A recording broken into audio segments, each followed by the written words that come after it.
Just to introduce Dr. Schoeberl, he has over 25 years of law enforcement experience, including the FBI and the CIA. Currently, he serves as the U.S. team leader in Hope for Justice, a global nonprofit combating human trafficking. He is currently a professor of criminology and homeland security at the University of Tennessee Southern. And I'm going to go ahead and pass it over to you, Dr. Schoeberl, to All start right. for today. Excellent. Thank you so much for this opportunity to talk with you guys about human trafficking. Those of you who were here in the first session, we discussed about human trafficking, what it looks like, where you're going to see it in the U.S. And today, we'll talk a little bit about human trafficking in a clinical setting. And when we talk about clinical setting, the setting that you're in, a behavioral health setting, coming into contact with victims or those we may perceive as victims. I'm going to provide you guys today with also a checklist and a screening tool. So when you hear me refer to screening tool or checklist throughout the lecture in this training, know that you'll get it on the back end of the training. I'll send it out to you. I'll send it out to you in a PDF format, but I also like to send it out to you in a Word document so that you can go in and change, because I found that as we work with clients, as we work with those people in this type of setting, sometimes we want to try to cater these screening tools to our specific clientele. So I want you to have the opportunity to go in and make those changes or suggestions and so forth in regards to that. So I'm going to share my screen with you guys right now. Happy to answer any questions at the end, and I'll also put my contact information on there as well, so that if anyone does need to reach out to me for any other questions that they may have, happy to help provide that as well. So make sure everybody can see this. Can you see that pretty good, Danielle? Yes, we can. All right, excellent. So let's talk about this as a human trafficking from a trauma-informed standpoint when we look at this, because when we deal with these clients, we want to make sure that we deal with them in a trauma-informed, centric way. So we know from the first. All right, I'll call her after the training. I'll call her after the training. It's just an hour. Apologies, Dr. Schoeberl. I'm trying to mute this person. Everyone, if you could please mute yourself to respect our presenter, please. So we know that when we recognize human trafficking, when we look at human trafficking, we know that it can often go unnoticed. And most of the time it does, because it's highly underreported, right? And sometimes people don't even know that they may be actually interacting with a victim. So one of the stats that really surprised me in my research in doing human trafficking, I do a great deal of academic research in regards to this. And I had my own, I guess, mini study, which furthered me to explore it even more, that these victims come into contact with provider services on a routine basis. In fact, those who engage at a clinical setting, 88.7% of trafficking victims have come in contact with a clinical professional, whether behavioral or healthcare, and have gone unrecognized as a trafficking victim. And that was kind of astonishing to me, because of the fact that this might be the only time that this victim comes in contact with somebody who could help them. Okay. So recognizing these red flags, these indicators, are extremely important. They can help alert us as to whether somebody is a victim or not. And, in the last session, I talked about indicators that there isn't a single indicator. Nobody's wearing a t-shirt or a ball cap that says I'm a trafficking victim. But it's typically the first step in how we recognize them. We have to really put away all of the misconceptions when we talk about human trafficking, that it's a crime that only involves foreigners, because that's not the case.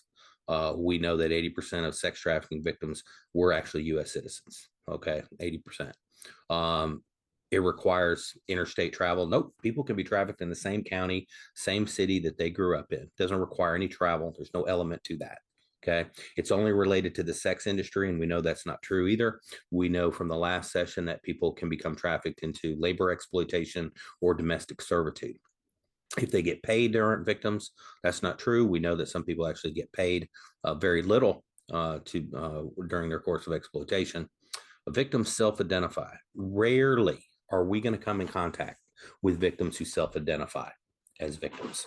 Rarely will we see that. Most people do not self-identify as a trafficking victim at all. So we need to understand that we are that conduit to helping them identify themselves as a victim. And if you remember this slide from the last time, if you took the first session, you know, force, fraud, and coercion is really our key points here, right? If a person is being forced, if they've been misrepresented through fraud, or they're being coerced through psychological intimidation, this is the element that makes up whether a person is being trafficked. And this holds true for sex or labor, right? And remember, you don't need all three elements in order for it to be trafficking or considered to be trafficking. You just need one of the three. And if they're a child, if they're under the age of 18, then it's automatically trafficking, regardless of the elements, right? So I will provide you guys with this Spot the Signs poster, and so that you can have it to put in your office or wherever you want to put it.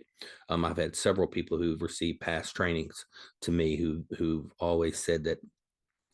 One lady told me on a follow-up training, she goes, you know, I took that Spot the Signs poster you gave us and I have it on my door. So when a client comes in and I automatically shut the door, they're sitting across from me and that poster is actually over their shoulder and they don't know it's over their shoulder. But as I'm interviewing them and I'm talking to them, this really kind of helps provide and guide me as a trafficking identification tool. I actually go through there and I'm like, are there signs of physical violence or sexual violence? Do they appear underage? You know, and is there signs of vulnerability, intimidation, threats, fear, anxiety? You know, during the course of my interviewing, am I touching some of these basic spots in my questioning to make sure that I'm actually in a position where I can identify whether they are or whether they are not a trafficking victim, right? Because we know, and I know all of you have seen this power and control wheel through the course of, you know, your academic studies and through the course of your own training. But power and control are always going to be present when there's violence. Okay, it's always going to be there. That abuse of power and control methods. Traffickers use this, the same wheel, the same power wheel that we would see indicative of domestic violence behaviors, right? We would also see this same power and control wheel in the use of trafficking. Okay, so oftentimes we may think that we're actually dealing with a domestic violence, with a DV victim, and we very well may be, but they also could be a trafficking victim as well. So no, there's a lot of overlay in regards to this. When we're talking about trafficking, we'll often see several of these components, of these pieces of the pie that fit into this wheel that make this relevant to both situations. Also, too, one thing when we're looking at minors, we're looking at adolescents, we want to make sure that we keep in mind the key indicators to look out for that would be indicative of online grooming, because we're really starting to see this trend push forward in the trafficking arena. You know, these key indicators are critical for us to look for, and regardless of what setting this is in. You know, often teenagers are secretive anyway, right? But this is actually more secretive. In one of the studies I was doing, I was interviewing a trafficker, and he would groom people online. And he had told me that he often asks the victim to go into the bathroom to talk with him, because when he does, that allows them to remove themselves from their house, from their parents, from their brothers, sisters, family. And it's not unusual for them to go into the bathroom and shut the door, but it offers them that protective privacy. They're very secretive in regards to it, secretive about things that they receive, secretive about the behaviors of their online, quickly will close out their screen on their phone, swipe it clean, turn it off, etc. Okay, very emotional and agitated, particularly when we're questioning them or asking them, who are you talking to? Why? It doesn't matter. Just a friend. Okay, so particularly when we're looking at those agitations, those things are important for us to know. Being distracted, them being online all the time. And you're saying to me, hey, Schoeberl, you teenagers are online all the time anyway. Yeah, very much true. They are. But this is an increase amount of time, more so than what they normally are. And secretive of what they're talking to, withdrawn from family and friends because they're spending so much time online, right? And then vague, not answering questions about certain things. Who is that? Oh, it's a friend. Do I know him? No, you wouldn't know him. They go to a different school, right? So just because they're secretive doesn't mean that they're being trafficked or groomed online. Just because they're emotional doesn't mean anything, right? Because you're being a teenager. Just because they're distracted, okay, doesn't mean anything either. Just because they're withdrawn, just because they're vague. But when we start looking at these as high elevated risk factors for online grooming, and we start looking at them compounded, and we have to keep in mind that these are ingredients to that cake that we talked about, right? And when we talk about building that cake, the more ingredients we have, the more likelihood we're going to have that cake. So we have to look at these as dependent variables. So it's important for us to look at that as online grooming being the dependent variable and those being independent of themselves. So remember, when we look at this, most of our victims are women and children. 25% of those are going to be children. Okay. Uh, 1 out of 4 of our victims. Okay. Now, this statistic tends to vary year to year. 1 out of 3, 1 out of 4. I think we can say 1 out of 3, 1 out of 4. Either one's pretty bad. Of human trafficking is a child. Okay. And these children are typically found in the child welfare system, whether that's the juvenile justice system, whether that's a status offense of being a runaway or a homeless youth shelter, right? So 1 in 3 and 1 in 4. And it's very hard for us to discern who is actually a victim. So that's why it's important for us to understand what we want to look for in ways to recognize that individual. We know that substance abuse within families is a much higher risk factor of parents probably engaging in what we call familial trafficking, where they're trafficking their own kids. We had actually worked a case that took place where a lady was addicted to opioids, and she was trafficking her 11 and 13-year-old daughter uh, for sex to pay for her opioid addiction. She's trafficking her own 2 kids out to pay for her opioid addiction. So this is often hidden, clandestine in nature, and very difficult to see. You probably wouldn't even recognize it unless you either were in that home or you were in contact with those children and asked the right questions in regards to that. So it's important for us to kind of understand that. We know that these traffickers will use kind of what we call the Romeo technique, where they appear to care about the victim to meet their needs, to fill that stopgap with what they're not getting, if it's structure, if it's attention, whatever it may be during that grooming process for young youth. They typically will try to what we call the seducing phase for them. And then once they've got them seduced, then they'll start to isolate them. And they isolate them as a way of control. They remove them from their safety net, right? They remove them from family and friends and make them completely reliant upon them themselves, right?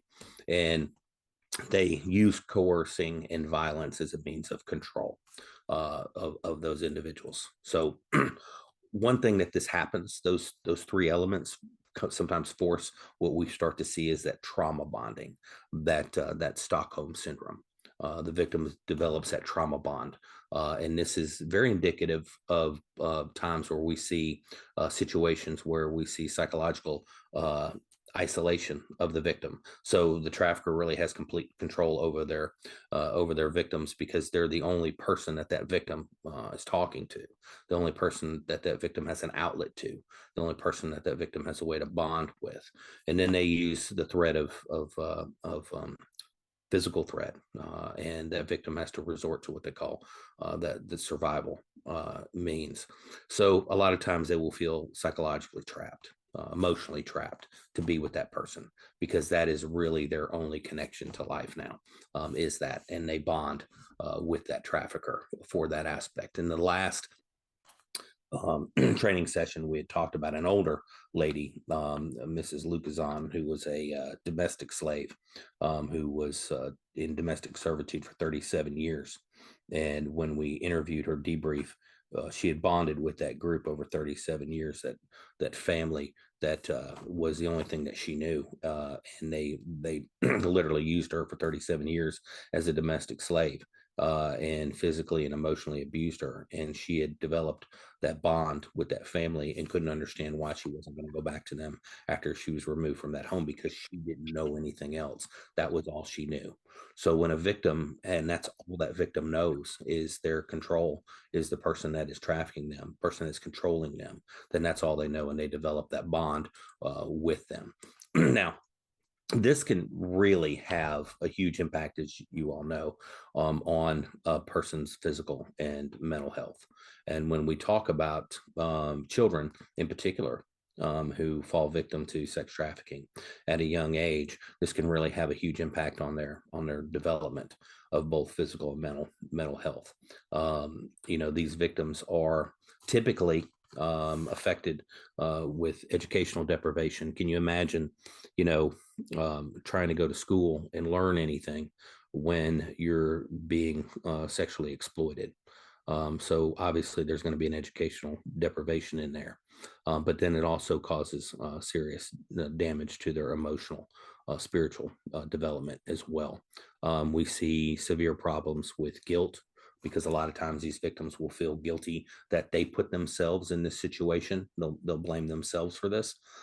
Shame because of what they've done. A lot of hopelessness because they don't see a light at the end of the tunnel at all. And then because they're being used as a product, they've lost all self-esteem. And when you combine these types, of behaviors within people, it really causes a downward spiral for them. Even the mental health consequences of depression, disassociation, PTSD, um, eating disorders, antisocial behaviors. And a lot of times they'll deal with these through the use of substance. And then that substance creates another issue, as we all know, is a substance abuse mechanism, which then, obviously can lead to self-harm and often attempts at suicide.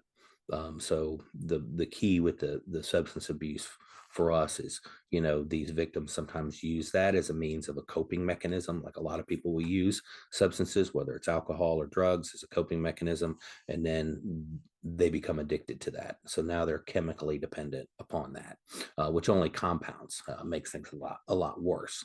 So a lot of times we will also see, physical characteristics on these individuals, such as STDs, reproductive health problems due to unsafe abortions. Remember, traffickers don't typically take their trafficking victims to the hospital, because if they're in the hospital, there's a chance of them being identified, but also too, they're not working, so they're not making them any money. So they're going to have poor hygiene and poor health.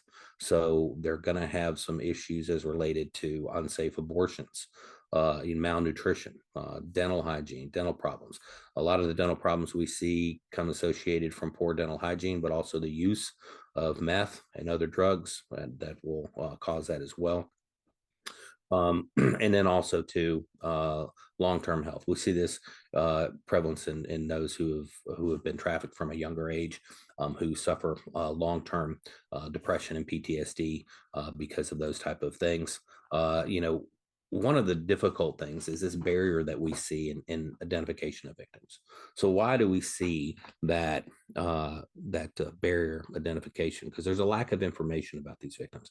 It really goes highly underreported, because we have a lot of people who put their heads in the sand, who may not want to report something because they may be unsure that this may or may not be trafficking. This could be something, but they don't want to get themselves involved. And we know that victims are not going to self-identify themselves.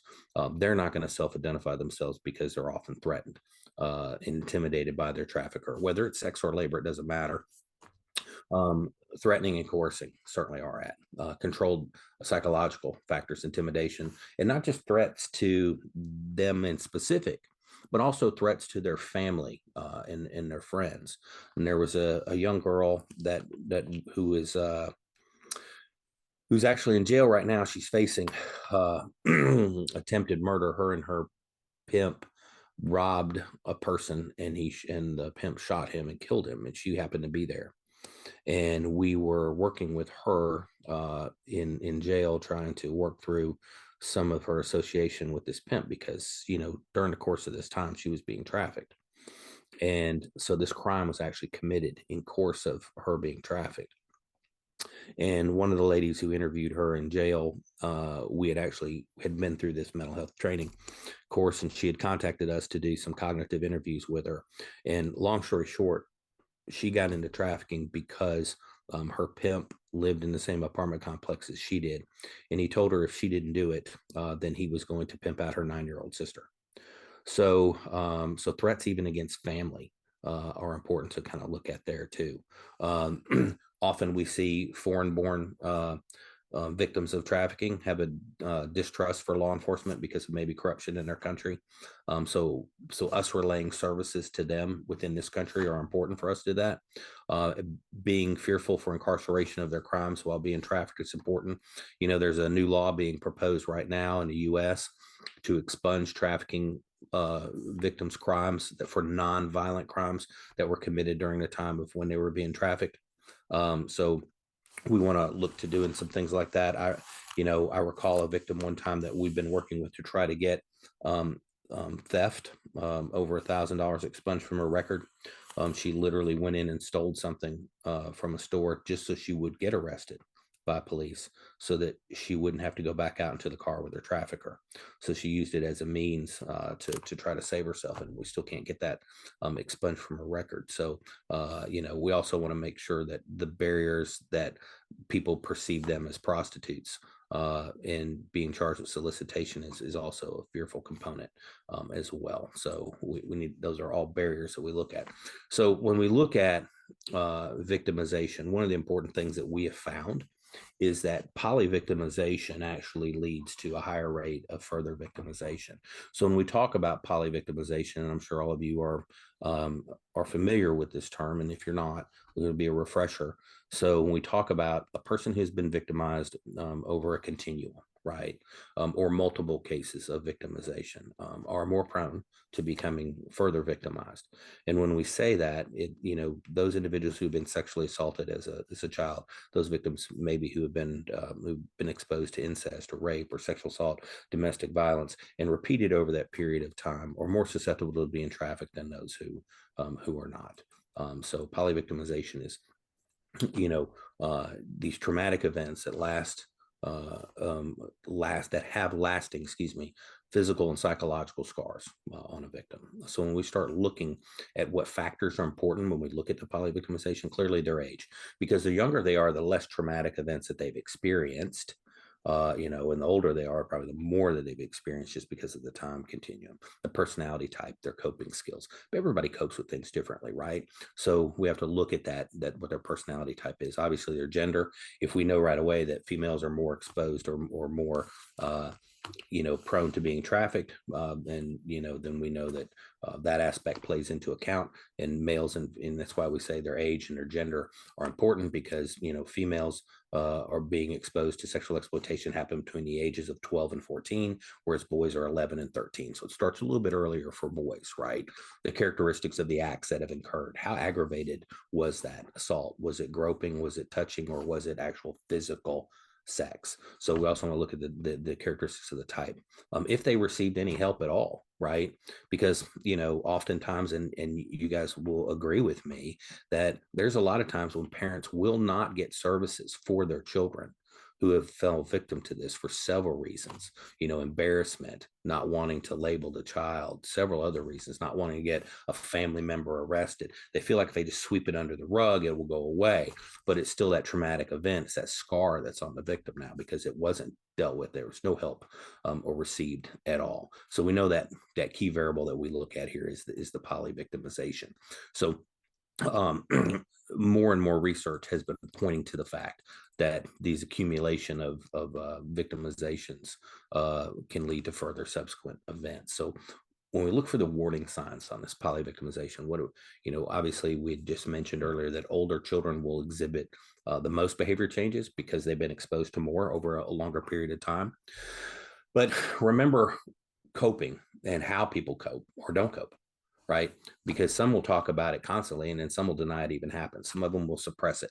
And a lot of times we know, that trafficking victims will suppress these victimizations and push them into these silos and lock them in there. And that's why, as we start peeling back the onion and start talking to them, and later they bring about something that they didn't tell you initially, or 4 sessions ago or 5 sessions ago, doesn't mean they're lying, doesn't mean they're making it up. It just means that they deny that it happened. And in their minds, they've completely blocked that out, right? Sometimes a lot of these adolescents will refuse to follow the rules and talk back with greater frequency. And you're like, hey, Schoeberl, that's just a teenager in general. Yes, but to the extent that this is exacerbated a little bit. Complain about being tired all the time. Obviously, the trauma has literally just drained them and they're lethargic. To that point, they engage in risky behaviors. Obviously, when you think about risky behaviors, people push that envelope. And if they've been engaged in a risky behavior before and it's gone uncaught, then they up the ante and they go to another risky behavior and then another risky behavior. We often call this the Russian roulette, because the first spin and click didn't get anything, and then the next spin and click, but one time it will eventually go off. Sleep more or less than usual, aggressive behavior, want to be left alone, not spend time, reclusive, withdrawing themselves from normal activity, withdrawing themselves from their normal peer group, isolation of themselves, which when these adolescents typically isolate themselves, it just exacerbates their situation even further, because then obviously that can lead to deprivation of education, and then obviously also to bullying or teasing within the system, whatever, frequent nightmares, and then last but not least, the one catch-all that seems to be a problem with everything is the increase use of drugs and alcohol, and then obviously that spins out of control, and then they get in trouble with the law. Now they're in the juvenile delinquency system, and then that perpetuates them going into runaway or foster care, which then elevates the risks into being trafficked, which is elevating to this perfect storm. So from our lens, how do we look at this? We have to automatically acknowledge and expect that our victims are going to be dealing with polyvictimization.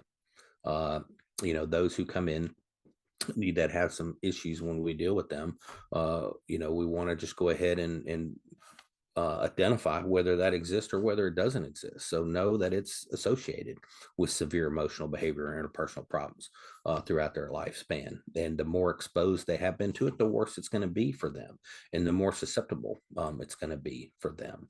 So some of these common concerns: anxiety, depression, somatic symptoms, sleepwalking disorder, disruptive, impulsive control, acute stress, and obviously PTSD. So some of the indicators we want to look for with this is fearful and depressed. Okay. That fear and depression that come with being abused, submissive and tense, nervous, paranoid, anxious behavior, particularly after discussing the situation, silent, afraid to speak.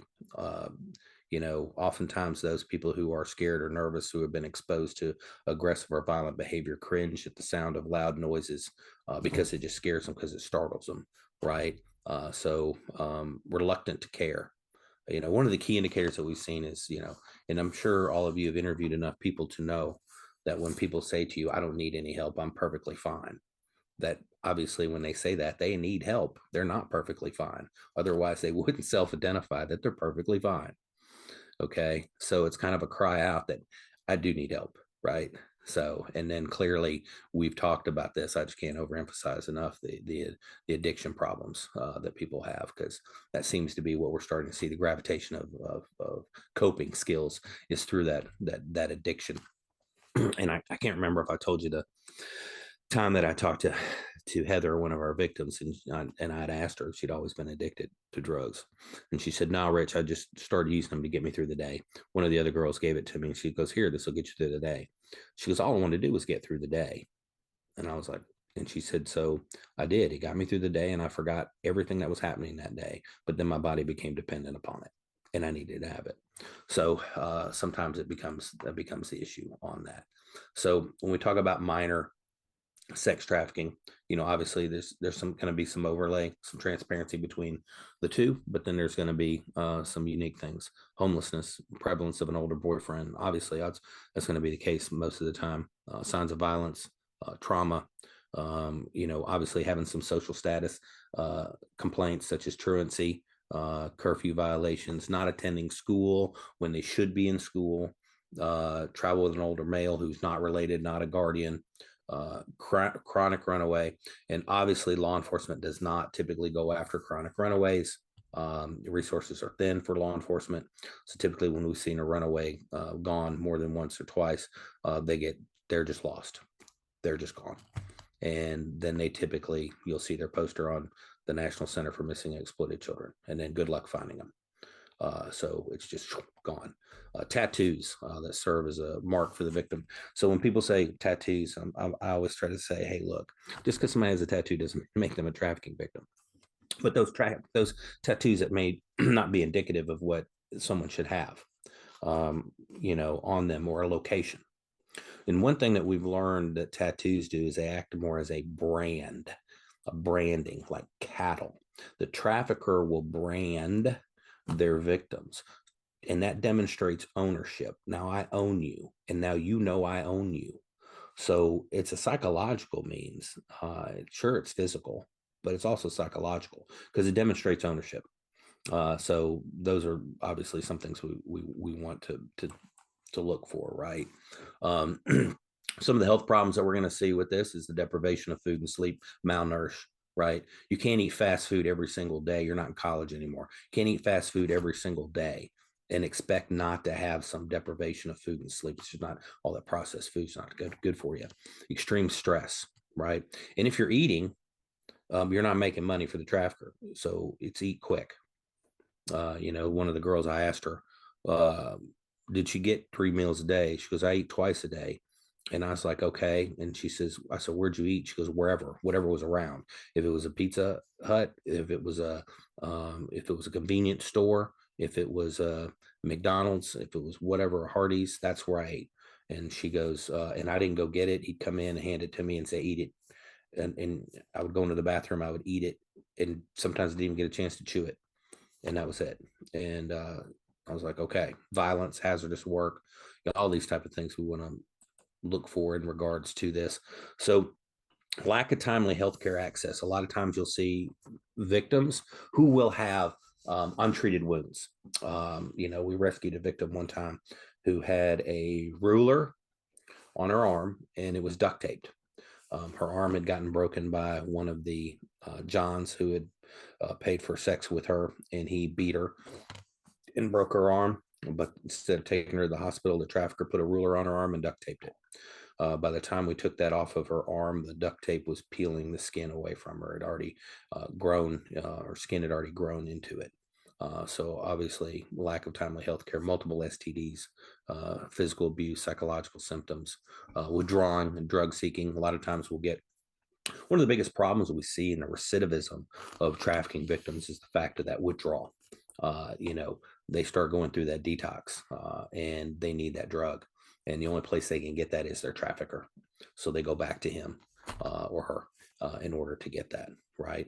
And a lot of times they won't have their own personal information, et cetera. We covered a lot of that. So when we talk about trauma-informed approach, we know this is critical when we look to screening our victims. When we look to what we can do is when we sit down and we actually start to talk to them, it's critical that we take this trauma-informed approach and we make every effort not to rush them through this, simply because they've been rushed through everything, right? Hurry, hurry, hurry, hurry, hurry. Because the more people they see, the more money they make. And if they're not seeing people, then they're not making money. So everything is a rush, rush, rush. So the effectiveness for identifying and screening trafficking victims really depends on a lot of different things. And we'll go through this step by step. But, we want to talk about alien fear. Like, get rid of that fear. We're here to help you, okay? We're here to help you. We're going to take it slow. We're going to go in your pace. We'll let you go. You can start and stop anytime you want to, right? We want to build that rapport, because if that rapport is not there, it's not going to happen, right? And we need to ask questions in an appropriate manner too. Make sure we need to do that. And, we need to make sure that we're comfortable working with them. We're sensitive to their needs. And understand that when we're talking to them, they've probably experienced more realms of trauma than we anticipate in dealing with them. So we want to make sure that we understand right away that we're dealing with somebody who is suffering from poly-victimization, right? So we're going to look for not just psychological clues here. We're also going to combine that with health problems, right?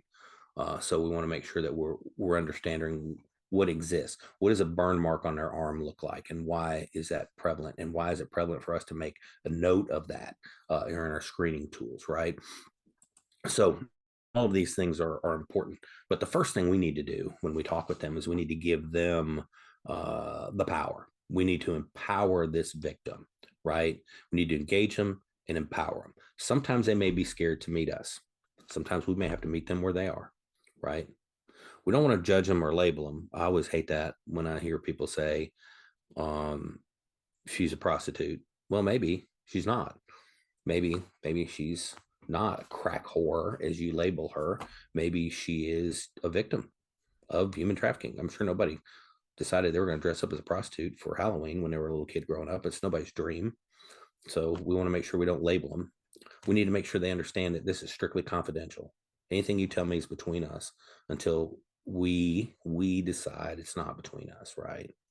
And then let them know they have options and resources, because the key thing is that, you know, we may not be able to help them fully and provide them with every service that we can, but we'll get you to a point where we can get you that. We'll bring in additional resources, and that's important for us to understand and for them to do it. So we're going to do the initial screening. We're going to establish a relationship with that person. We're going to establish a safe space with that person, and then we're going to establish trust with that person. This is kind of going to be our first step to doing that. So when we build that trust and rapport, we're not going to get anywhere until we get through that first brick. Got to be built, right?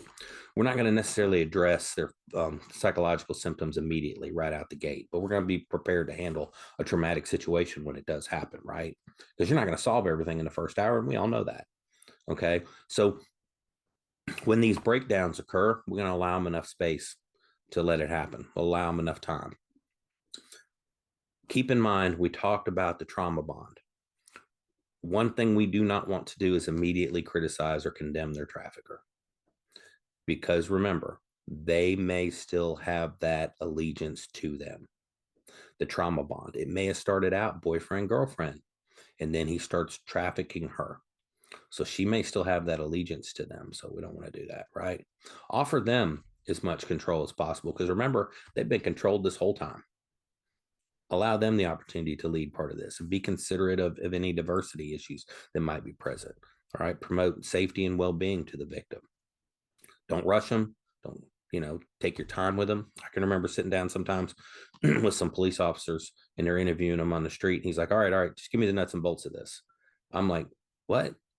And she's like, well, hold on. And she starts going back, and he's like, hurry up. We can't rush them. Right. And you all know that. And you want to make sure that when we go into this establishment of a relationship, we kind of review the red flag checklist, kind of know what we're looking for, because that'll give us the confidence that we need, right? Because we're reviewing hundreds of people, right? So not every person's a trafficking victim. So we're not going to review this all the time. So refreshing ourselves makes it a little bit easier to understand that.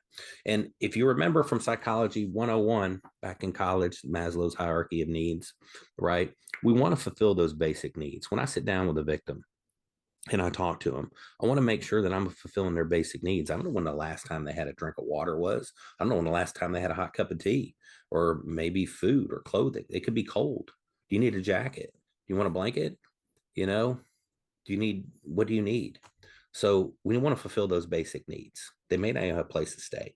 So when we establish this safe place for them, let's make sure that we address Maslow's hierarchy, right? Because that will make them feel more comfortable. And when you think about it, think about how we went back into school now, and we provide free breakfast and free lunch for students, right? Students can't learn on an empty stomach because they're thinking about when they're going to eat, right? So we're fulfilling that basic need. Same concept when we're looking here at victims, right? We're fulfilling those basic needs so we can knock those out of the way so we can move forward with looking at some rehabilitative approaches here. We're going to interview in a non-threatening, comfortable location, right? You think sitting there interviewing them in front of 10 or 15 people is a comfortable location for them. It's not. Okay. Obviously, maybe they don't even want to be behind a closed door with you. So we need to find out what's comfortable to them, what's non-threatening to them, because what's non-threatening and comfortable to us may be completely different for them. Okay. Don't interview inside the trafficker. I think that probably goes without saying, but I always like to put that in there because sometimes people will say that, if one positive thing COVID ever did was allowed us to separate people from other people, and this really did allow us, hey, just so we can get at all these people here, let's mean you go over there, and then you could go over there with them. So find a way to separate them from other people to get them over there to talk to them. That way you can get them in private, right? Be professional and courteous. Clearly, be honest about the screening process. Don't lie to them. You're not going to sucker punch them at the end. You're going to come in and you're going to say, hey, listen, this is I'm going to talk to you about this, and this is what we're going to talk about. Employ competent, trustworthy interpreters. Make sure that if they speak a different language than you, that you've got the ability for interpretation services, right? And then beware of gender preferences, what they prefer to be called, right? Because that could be a complete turnoff if you're calling them her and that's not how she identifies, or him and that's not how he identifies, right? Establishing that trust. We want to make sure that they understand this ain't our first rodeo. Obviously, probably not a good sign to walk in there and go, never dealt with this situation before, but you and I are going to get through it together. Probably not going to be the best opening line. Okay. And it wouldn't for me if I would be thinking, oh, why did the doctor get a hip replacement? He's like, not the first, this is the first one I've done. It's going to be a learning experience for both of us. Let's have 2 thumbs up. So that's not going to be the angle we want to go with. So express some prior knowledge with working on these cases. Okay. Be patient and caring, sensitive to the consequences of them being identified as a victim. Not a lot of people want to be identified as a victim. Obviously, we don't ever imply that the victim is responsible. How'd you get yourself in this situation? What the hell were you thinking? That's probably not going to be a good line either, right? Don't ever imply that it was ever their fault. It never was. So we want to make sure we're responsible when we start doing some lines of questioning. Obviously, we're going to take time for them to recount the story and know that it's probably going to change, or there's going to be additions to it. Doesn't mean they're lying. It means that some of these suppressed memories are just resurfacing that they've tried to blot out. Okay. Allow them to stop at any point. I always talk to them and discuss with them, hey, listen, we'll go as far as you want to. Take a breath. We can stop at any point. You can get a drink, get something to eat, go to the bathroom, do what you want to do. We can regroup when you're ready to regroup. I'm here all day. Okay? And it convey trusting messages to them. They've clearly endured severe trauma. So minimization denial is going to be consistent with what's happening with them. So establishing this trust is important. We want to convey we want to understand that there could be some social etiquette, religious observations, ethnic community ties. We want to make sure that we understand, okay, when we're interviewing them. I remember interviewing a person one time that my partner was actually interviewing, and he comes out there and he goes, she won't talk to me, but can you go in there and talk to her? And I said, sure. So I went in there to talk to her, and she said, I said, why do you want to talk to him? And she goes, Mr. Ben reminded me of my uncle when I was a kid, and he had sexually abused me. So I just couldn't relate to him. And I'm like, okay. And she's like, but I can relate to you. I said, that's fine. We can talk. So we got to understand that there could be some issues with that. They may want to talk to you. They may want to talk to somebody else, right? So often throughout the course of our interviewing, make sure that we convey messages of we're here for you, right? You can trust me. Your safety is our first priority.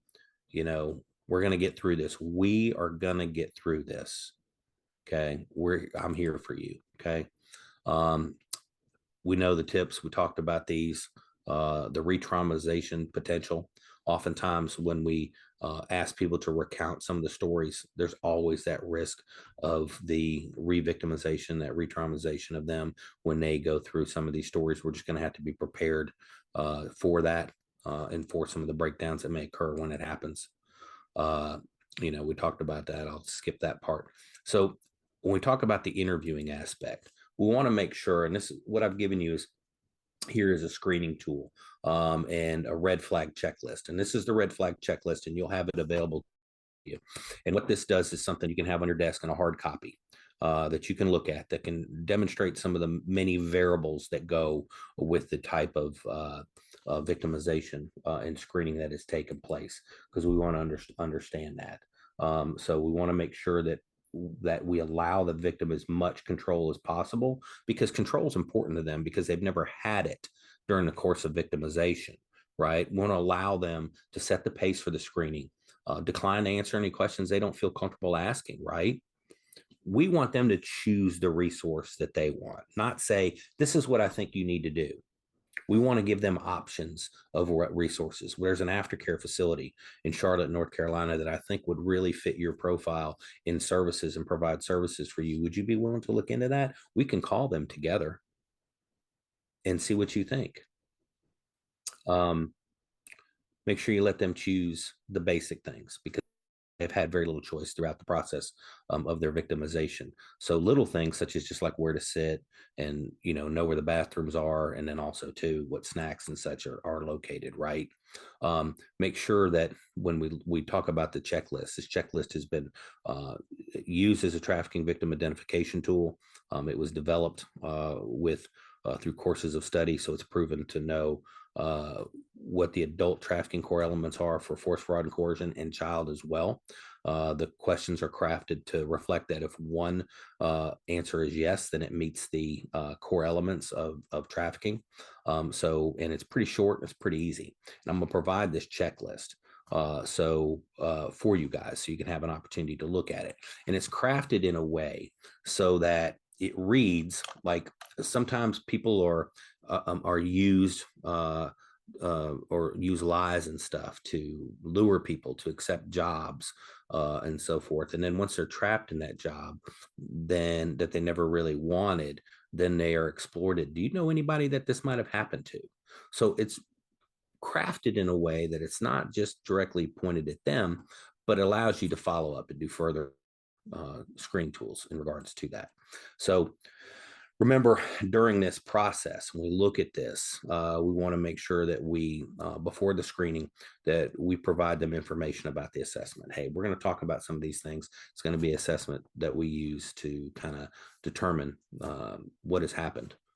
And if they don't agree to do it, then they don't agree to do it, right? But during the screening, we want to make sure that we remain calm. We want to be empathetic to their needs, show share and concern, over communicate, care and concern.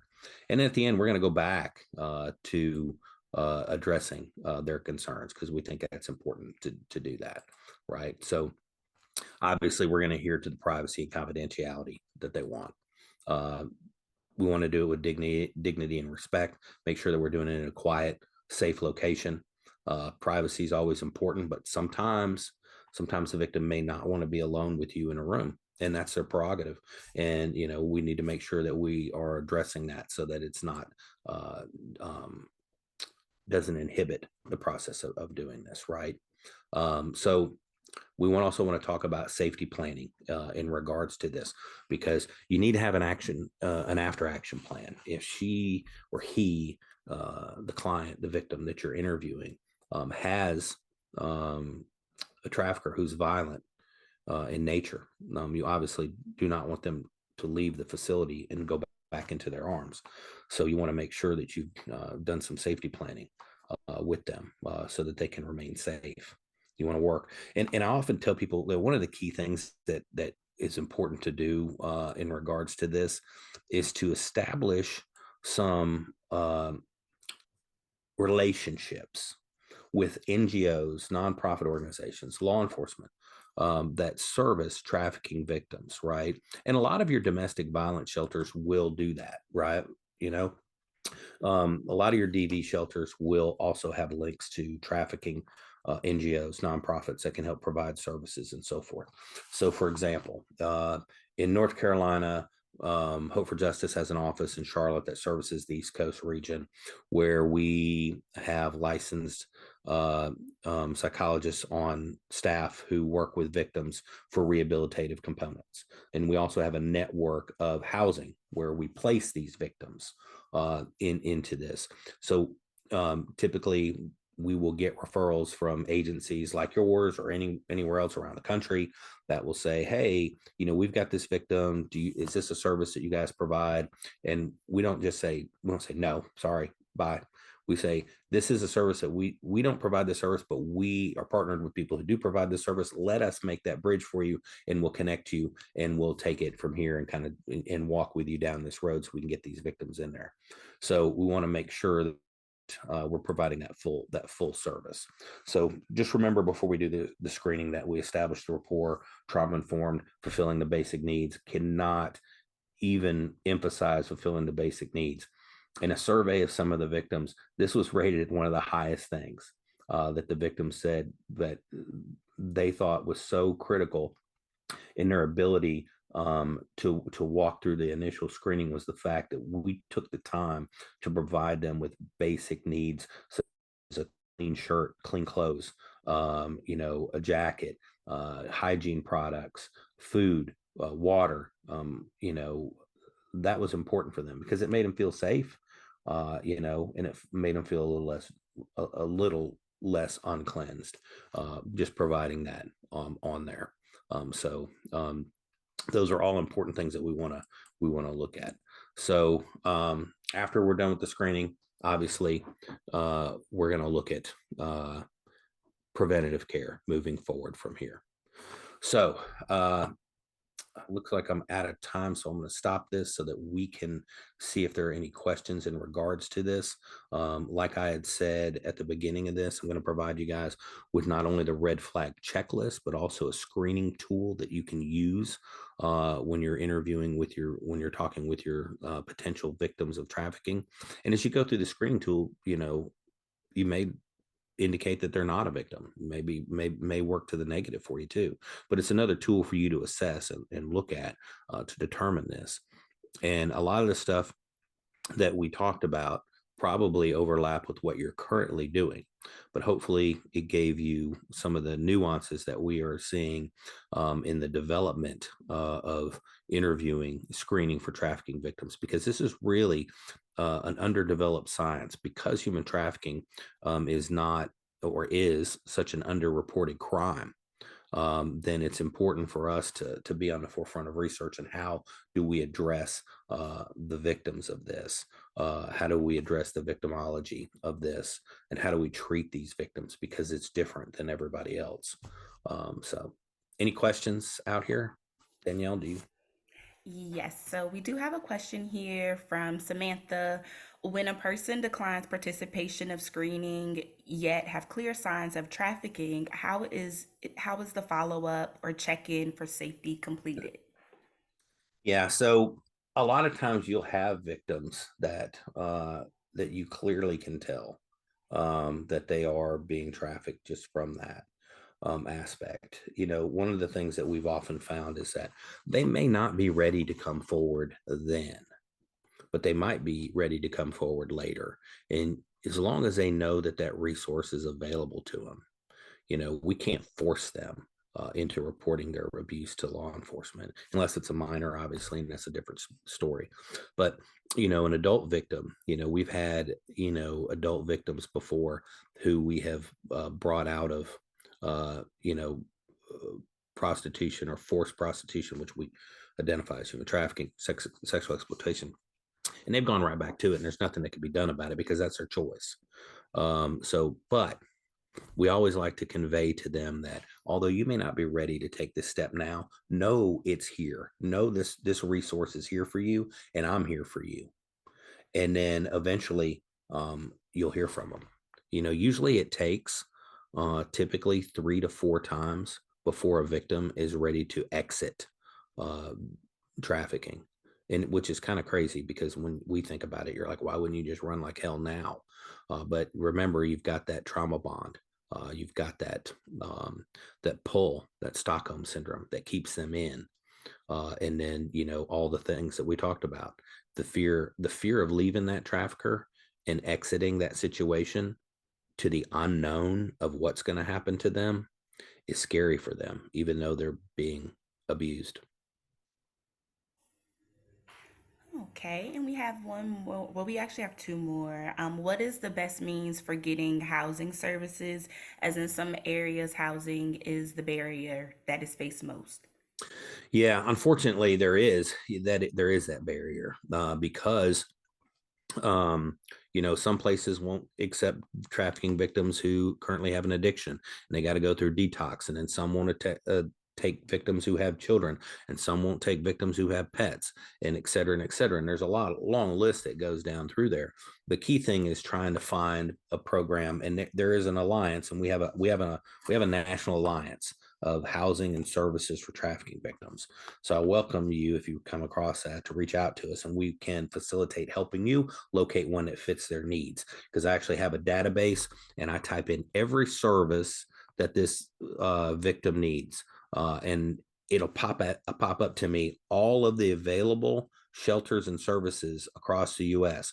And then we typically sit down with the victim and say, okay, given your unique circumstance, these are the shelters, these are the treatment facilities that fit your characteristics. Which one of these would you like to go to? Or we can actually look at several of these, and then you pick your best option, which one you feel most comfortable in. Because we've done that before when we were trying to place a victim, and there were two services, one in Michigan and one in Florida. It was Fort Myers. And the girl says, "Oh, I don't like it cold. I want to go to Florida." And I'm like, "Okay, well, let's talk with both of them." We talked to both of them, and she said, "Well, I really like the one in, Michigan better than I did the one in Florida." And she goes, "But I still would rather go where it's warm." I'm like, "Okay." And we made it happen. We took care of the transportation, and we got them to where they needed to be. And she exited the program successfully. So that's the key, is to make sure that we get them in a program that's the right fit for them, and that they exit and transition out of this through proper rehabilitation. Because last thing we want is that recidivism of them going right back into what got there. No, that's very good to know. Very good to know. So we had a question very early on in our time. The question was, what led to this case being revealed? It was an earlier case that you mentioned, early in our time. It was like around 1117-ish. Not sure if you're going to remember, but I have so many cases that I've been involved in and worked with, and if it was Miss Lucas if was it the 78-year-old domestic uh, servitude case? I believe so. Samantha, are you able to unmute yourself? Oh, yes, that was the case. Yes, Okay. that's the case. So this individual, I'll tell you, so she came to the United States 38 years ago, answered an ad. So when we talk about force, fraud, and coercion, this is typical fraud. She answers an ad to become a nanny, comes to the U.S. from the Philippines. She's a nanny here in the U.S., works for the family, taking care of the kids. And then they kept her passport, kept all of her documentation. She slept on the floor in the garage. She slept on a sheet on the floor in the garage. She ate the food that was left over from the meals. And I don't mean family style. I mean what was left on their plates that they didn't eat.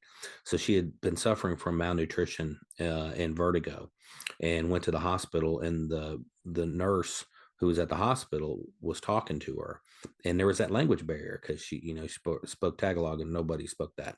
But the nurse at the hospital was from the Philippines, and she spoke that, and they started talking.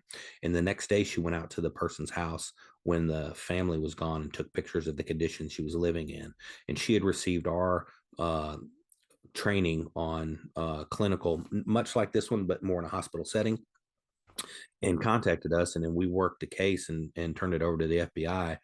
And then lo and behold, we determined that she had been a domestic slave for 37 years. She was 78 years of age. So how do you give somebody 78 years of their life back? That's all she knew. It was, if there's any silver lining, it's the fact that the Department of Labor and the FBI got involved. They seized this couple's house, and they sold it. The funds from that, they went to jail. The funds from that are paying for Mrs. Lucazon to live in an assisted living facility. But, like I said, there's real no justice. How do you give somebody 37 years of their life back? That's always tough to do. But the hardest part for me was when I went to interview her, and that whole Stockholm syndrome, that trauma bond set in. And she was like, "When do I get to go back to the Cox family?" And I'm like, "You don't ever have to worry about that again." And she goes, "No, I want to go back there." And I'm like, "What?" And that was like, it just took my breath away. I couldn't believe it. That there was that much long-term abuse, that she had built that bond, because that's all she knew. 37 years, it's all she knew.